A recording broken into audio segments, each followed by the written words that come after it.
Welcome to the 7th grade learning experience. Over the last 2 months, we have been studying United States intervention in Latin America and beyond.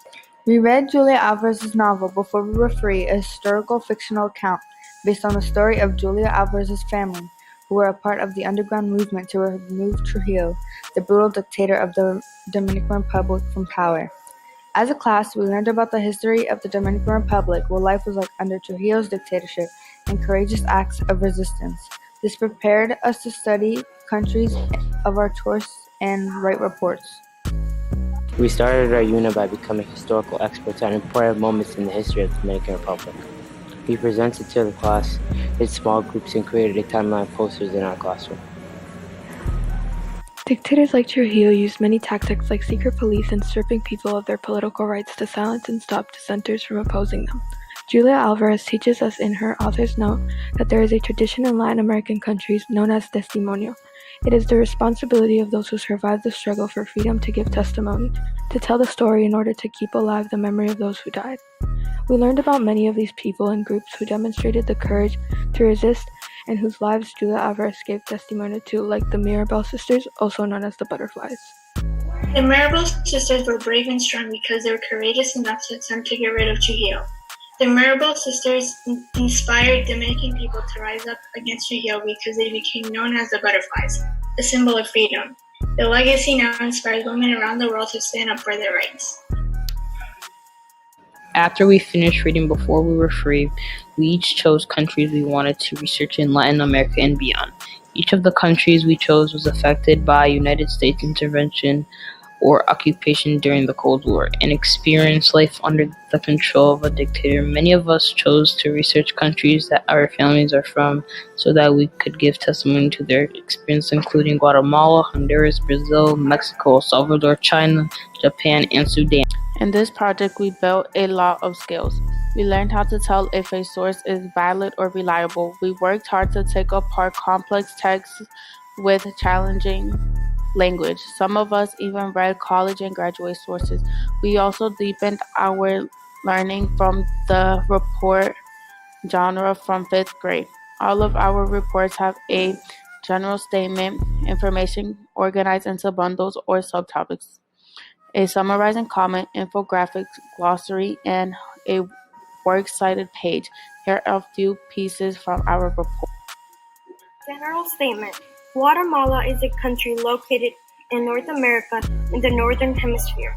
An organization called the CIA, also known as the Central Intelligence Agency, put an end to the first 10 years of the democratic government in Guatemala. The U.S. carried on a violent war prevention.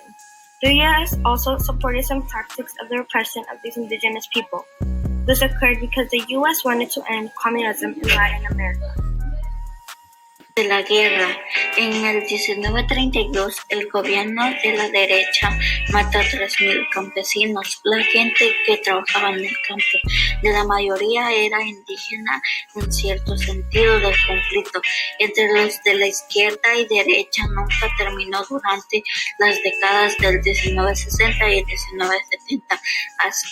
Durante la guerra se formó el FML, que es Cuba under Castro. When General Batista took over Cuba, Castro and other Cubans created a group called the Movement, attempting to overthrow him, but they failed and were imprisoned. Castro renamed the group 26th of July Movement. When they were released from jail, they went to Mexico to continue their plan. In Mexico, they met an Argentinian rebel named Che Guevara, who joined and helped Castro with his beliefs. Cuba was turning into a communist state, advocating class war and leading to a society in which all property is publicly owned and each person works and is paid according to their abilities and needs.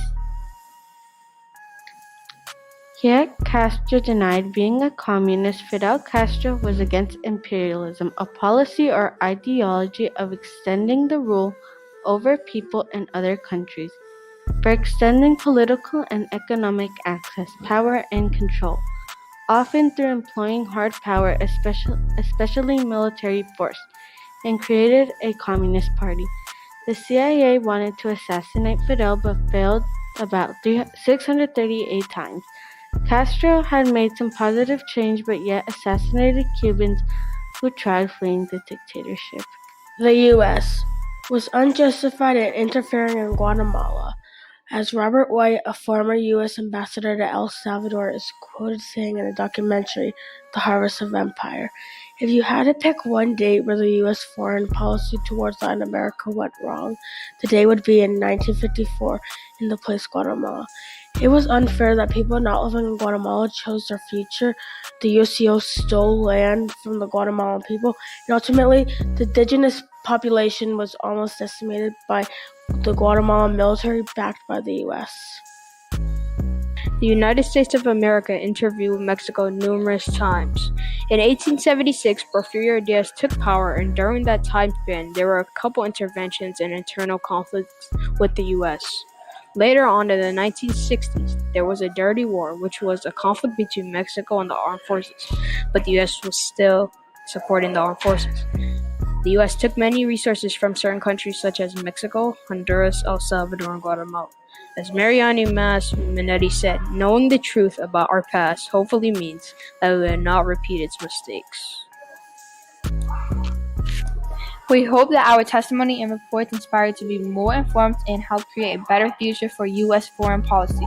As Alexandria Ocasio-Cortez wrote about the asylum seekers on Twitter, the U.S. spent decades contributing to regime change and destabilization in Latin America. We can't help set someone's house on fire and then blame them for fleeing.